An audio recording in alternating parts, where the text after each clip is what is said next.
Hello friends, आज हम registration chapter का पूरा रिवीजन करने वाले हैं। केवल 30 मिनट्स का वीडियो है और 30 मिनट्स में हम पूरे रजिस्ट्रेशन चैप्टर को कंप्लीट कर लेंगे।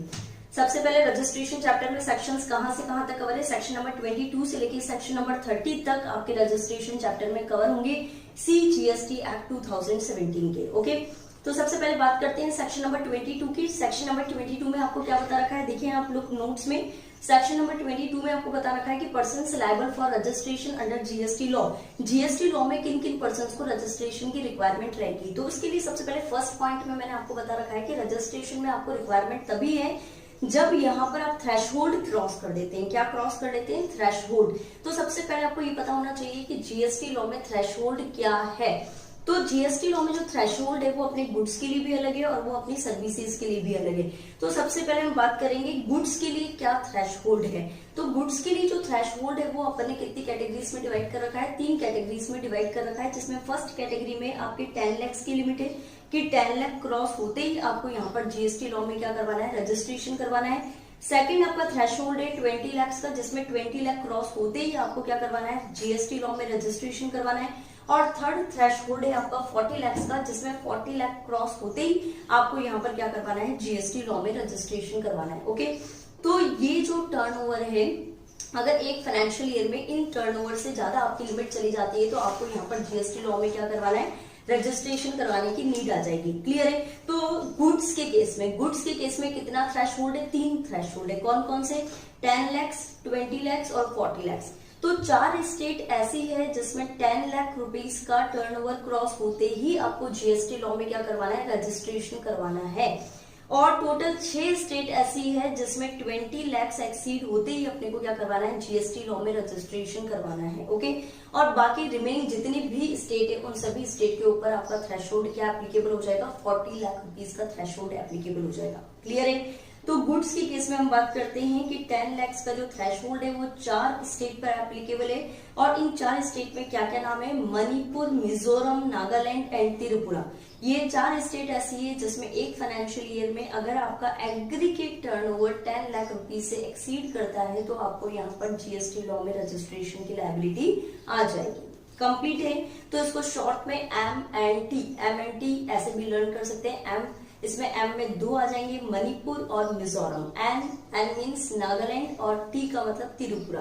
क्लियर है?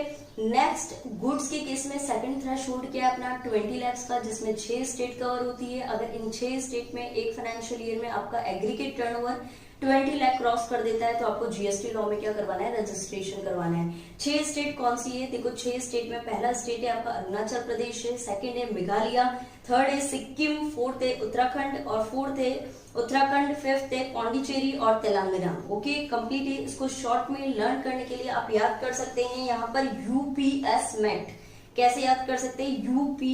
यूपीएस अपने काम आते ही रहता है। मैट आप इनकम टैक्स में मैट के प्रोविजंस पढ़ते ही हैं, तो यूपीएस मैट तो आप ऐसे भी लर्न कर सकते हैं। यू मीन्स उत्तराखंड, पी का मतलब पौंडीचेरी है, यहाँ पर एस का मतलब सिक्किम है, मैट में एम का मतलब मेघालय है, यहाँ पर ए का मतलब अरुणाचल प्रदेश है और टी का मतलब यहाँ पर तेलंगाना है। तो यूपीएस मैट करके भी आप इसको लर्न कर सकते हैं। और गुड्स के केस में थर्ड थ्रेशहोल्ड क्या आता है अपना? 40 लाख रुपीज, जिसमें अपने को जो रिमेनिंग स्टेट है starting M&T starting first 10 lakh, UPS mat 20 lakh और रिमेनिंग जो भी स्टेट है वो 40 लाख में कवर हो जाएगी। कंप्लीट है?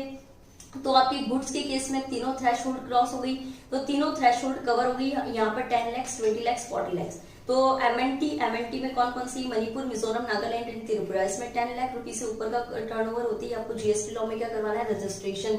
नेक्स्ट 6 स्टेट में यूपीएस मैट, इनमें आपको 20 लाख क्रॉस होते ही एग्रीगेट टर्नओवर 20 लाख क्रॉस होते ही आपको क्या करवाना है? जीएसटी लॉ में रजिस्ट्रेशन। और थर्ड कौन सा है आपका? जो रिमेनिंग स्टेट है, यानी ये 4+6 यानी इन 10 को छोड़ के जितनी भी अदर स्टेट है उसमें आपका टर्नओवर कितना है? 40 लाख। जैसे ही 40 लाख रुपीज का एग्रीगेट टर्नओवर क्रॉस होगा इन ए फाइनेंशियल ईयर, तो आपको यहाँ पर क्या करवाना है, जीएसटी लॉ में रजिस्ट्रेशन करवाने की रिक्वायरमेंट आ जाएगी। क्लियर है? तो आपको सबसे पहले ये गुड्स का थ्रेशोल्ड कंप्लीट है। सेकंड हम आते हैं सर्विसेज के थ्रेशोल्ड पे। किस पे? सर्विसेज में, यानी if we are providing the services तो हमारा क्या थ्रेशोल्ड एप्लीकेबल होगा। तो देखो सर्विसेज के केस में केवल 2 थ्रेशोल्ड है, 10 लाख का और 20 लाख का। उसमें 40 लाख का लिमिट अभी सर्विसेज पे एप्लीकेबल नहीं है। क्लियर है? तो सर्विसेज के केस में केवल 2 थ्रेशोल्ड होगा। फर्स्ट 10 लाख का है और सेकंड 20 लाख का है। तो इसमें केवल 4 स्टेट्स और अदर स्टेट्स आ जाएगी। तो स्टार्टिंग 4 स्टेट M&T जो हमने भी बात करी थी, मणिपुर, मिजोरम, नागालैंड और त्रिपुरा, ये जो 4 स्टेट है इसमें तो 10 लाख का लिमिट है। अगर आपका 10 लाख क्रॉस होता है तो आपको यहाँ पर जीएसटी लॉ में क्या करवाना है, रजिस्ट्रेशन करवाना है। और अगर इनके अलावा कोई इन 4 स्टेट के अलावा अगर आपकी कोई स्टेट है तो उस पर लिमिट क्या एप्लीकेबल होगा, 20 लाख का। यानी उनमें आपका एग्रीगेट टर्नओवर अगर 20 लाख क्रॉस करता है तो आपको जीएसटी लॉ में रजिस्ट्रेशन की रिक्वायरमेंट रहेगी। क्लियर है?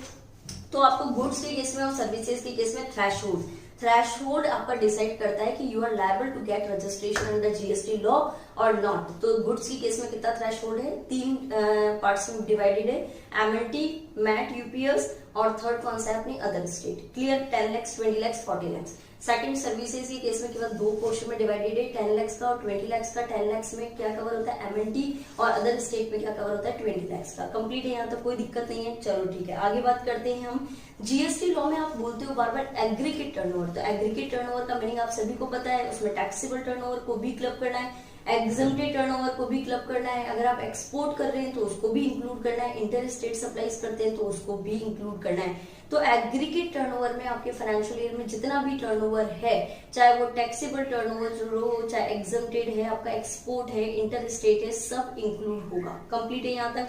बट क्या चीज इंक्लूड नहीं होती है, कोई टैक्सेस का अमाउंट है, सीजीएसटी, एसजीएसटी, यूटीजीएसटी, आईजीएसटी, तो ये टैक्सेस को कभी भी हम टर्नओवर में, एग्रीगेट टर्नओवर में अकाउंट नहीं करेंगे। क्लियर है?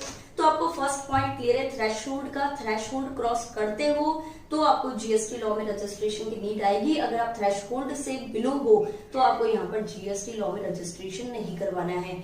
जीएसटी लॉ में जब भी हम टर्नओवर थ्रेशोल्ड की बात करते हैं तो एक टर्म यूज करते हैं एग्रीगेट टर्नओवर। तो उस एग्रीगेट टर्नओवर का मीनिंग आपको पता होना चाहिए। कंप्लीट है? देखो नेक्स्ट